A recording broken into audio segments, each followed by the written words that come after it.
How to solve GCash problem device security. Hey, what's up guys? Welcome back to our YouTube channel and let us get started.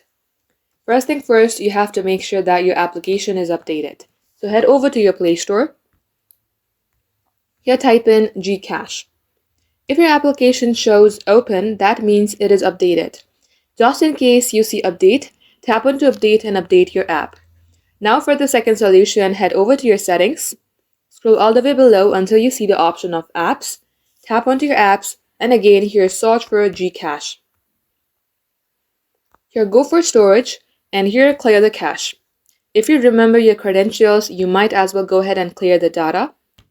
If not, cancel it and come back onto app info page. You will see force stop on your bottom right corner. Tap it and tap OK. Once you do all that, you will see defaults. Tap on set as default and make sure that you toggle this off. Now, once you do so, if it's still not working for you, long tap onto your app and uninstall it. Reinstall again and then get logged into your account, and this shall definitely fix your problem. That is all for today guys. Thank you for watching. We will catch you up in our next upload.